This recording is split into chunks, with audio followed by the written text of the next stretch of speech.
beginning is the time for taking the most delicate care that the balances are correct. These words of Frank Herbert in Dune were cut a bit during the 1984 film and omitted in the 2022 follow-up, but they are wise words for anyone attempting a large story. The story of how Ottawa emerged out of the wilderness and grew to become the capital of the second largest country on earth is a big story by any standard. To that end, we will need to ensure that all the balances are correct, and before I can begin talking about the Greenbelt or the National Capital Commission or Wrightstown, long before English and French, Catholic and Protestant, or even before the Algonquin walked a balance between the Haudenosaunee and the Wendat, there was a river. And before there was a river, there was a sea. During the last glacial period, about 115,000 to 11,700 years ago, North America was covered by great glaciers, covering Hudson Bay and stretching as far south as modern Wisconsin, from which our local, though now extinct glacier got its name, the Wisconsin Glacier, or Old Whiskey for short. As a side note, I am apparently the only person who calls it Old Whiskey. I'm going to float that nickname and see if it's got legs. Wish me luck. The glacier was big, the glacier was dense, the glacier was cold, but especially the glacier was heavy. We often think of the Earth as an unmovable firmament, and not a pliable surface, like a fluffy duvet covering a mattress. But reality is closer to the middle. Old Whiskey was like a cat lying on this duvet, making a depression on the surface. The glacier was so heavy that it pushed the surface down, and the water from the sea flowed westward into that depression. As temperatures warmed, the ice melted. As the ice melted, the water flowed downhill into the low-lying areas to join the seawater, and the glacier became smaller and smaller. As temperature warmed, the ice melted. As the ice melted, the water flowed downhill into the lower-lying areas to join the seawater, and the glacier became smaller and smaller. As the glacier shrunk, it became less heavy, and the ground beneath the heavy glacier gave the Earth a kind of breathing room that geologists call isostatic rebound. Without that heavy weight on top of it, the Earth could relax and rise to its current level of about 80 meters above sea level, pushing the salt water back into the sea where it belongs.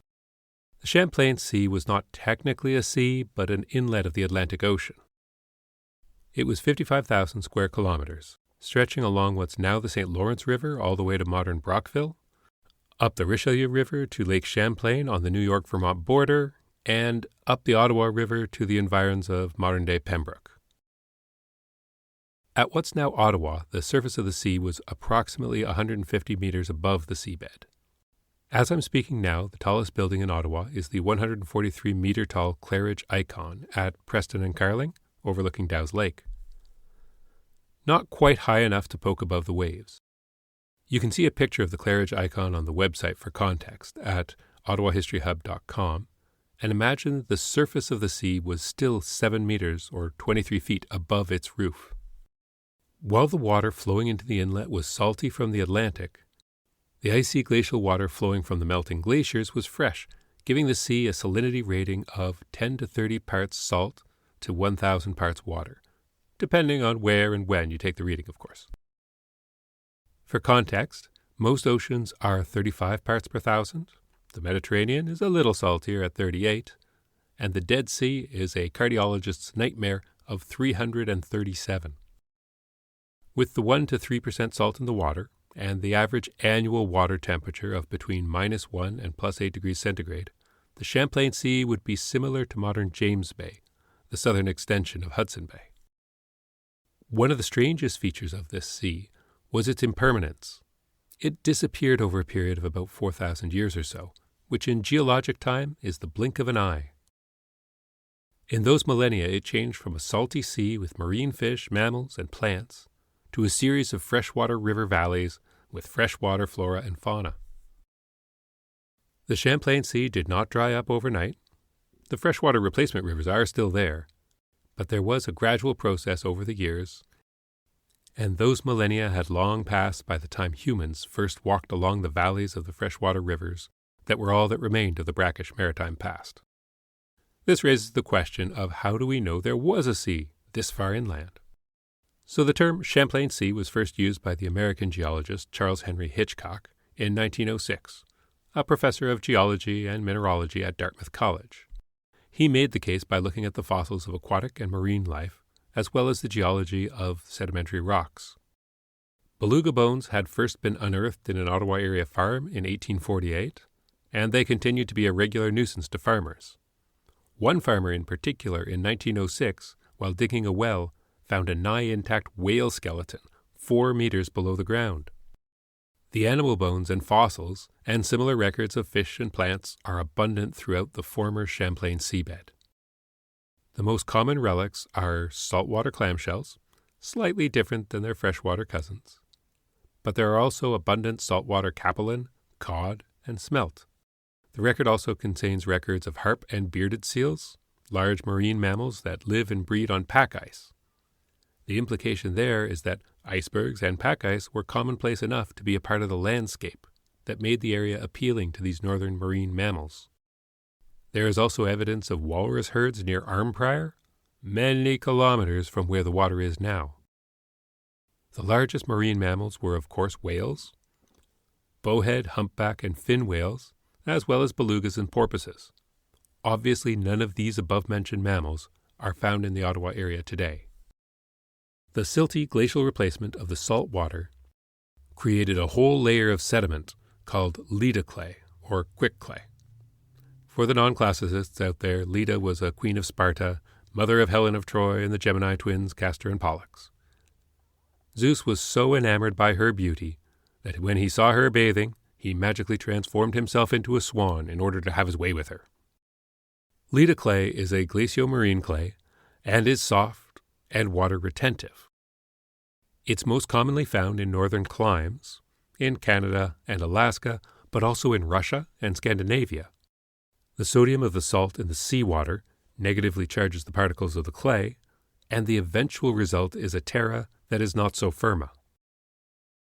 The Ottawa Valley, and to a lesser degree the St. Laurence Valley, is prone to retrogressive landslides because of this unstable clay.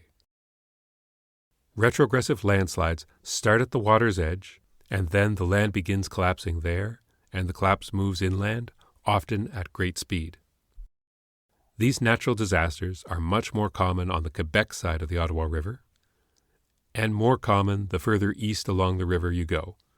But landslides, mudslides, and flooding are recurring spring events all over the former Champlain Sea region. The Canadian Geosciences Education Network has catalogued over 250 landslides within 60 kilometers of Ottawa. The worst of which was at Notre-Dame-de-la-Salette, north of Masson-Angers, where in 1908 a mudslide took 33 lives. More recently, in 1971, flooding along the South Nation River near Castleman forced the town of Lemieux, Ontario to be abandoned and its residents resettled elsewhere. One of the best views of what would have been the Champlain Sea is from Champlain Lookout on the Champlain Parkway, which is in Gatineau Park in the Gatineau Hills, just north of the city of Gatineau. My apologies, but Ottawa isn't great or imaginative when it comes to names. It can be a little repetitive, and it can be a little confusing. From high atop the early escarpment, you can see the flat fields that flank the quiet river all year round, though there is some enthusiasm to the Ottawa's flow in springtime. On the parkway there are two other lookouts, the Etienne Brûlé and the Huron lookouts. While also very nice, these two don't have quite the same panoramic breadth as the Champlain. Another legacy of the Champlain Sea is the bogland surrounding Ottawa. No longer the pestilential morass that gifted malaria to the early European settlers, bogs such as the Mer Bleu bog dot the countryside around the city. Boglands are wetlands with at least 40 centimeters of decaying vegetation. That creates peat. It should be no surprise that the world is not flat, and these local bogs are natural depressions in the land that didn't have the runoff into the river drainage system as the Champlain Sea retreated. Because of the high acidity in the water from the salty oceans and the silty glaciers, vegetation decays at a very slow rate, and these bogs preserve a carbon record of years past. The wet and acidic soil also acts as a better home for mosses and lichens than it does for bushes and trees. The peatland within the bog can give you a better sense of what the land beside the Champlain Sea would have looked like when the sea was high. The Champlain Sea is a curious tale because nothing is first-hand. To the best of our knowledge, no human eye ever bore witness to it. The earliest indigenous records arrive many centuries after its retreat. We find the sea in broad flat valleys next to steep hill country, in whalebones at the bottom of wells, seashells up in the hills, and low pH level peat bogs outside of town, and in landslides whose destruction was preordained thousands of years ago by a sea retreating from a land bouncing back after the last ice age. If you'd like to learn more about the Champlain Sea, you can find some links on the website to some entries in online encyclopedias, as well as some more scientific-minded links. One really accessible book that I would recommend to anyone about the history of Ottawa that also begins with the Champlain Sea is An Acre in Time by Phil Jenkins. This book is one of the first modern and readable histories of the city. I started this episode trying to get the balance right between giving a true history of the past, how that past was chronicled and made available to the modern world, and how it affects us on this day. The Greek playwright Euripides quipped, "The best and safest thing is to keep a balance in your life. Acknowledge the great powers around us and in us. If you can do that and live that way, you really are a wise man." There are few powers greater than the sea, but even that is subject to time. This is going to be a theme throughout this history podcast, that absolutely nothing can outlive time, and there is no such thing as permanence, not even for the sea. Thank you for listening to this first full podcast of the Ottawa History Hub. This podcast is written, recorded, and produced by myself, Brendan Ray. Our next episode, we'll be meeting some humans, but I thought it was important to understand something about the land itself that existed before humans arrived on the scene. It's the reason that the soil and the topography are what they are. You can look at some of the pictures that illustrate the physical memory of the sea on the website at ottawahistoryhub.com. As this is a new project, please take a moment to give us a 5-star review on whatever podcaster you use, preferably write a short review. This helps the algorithm to promote the podcast, which is so essential as I start out. You can send me an email at ottawahistoryhub@gmail.com and follow me on Facebook at Ottawa History Hub or Twitter at OttHistoryHub. That's OTTHISTORYHUB. I'm hoping to produce new episodes weekly, so I hope to see you here next week when we discuss the Algonquin and the Anishinaabe, who arrived here after the sea left. Take care, everybody. Advance Ottawa, en avance!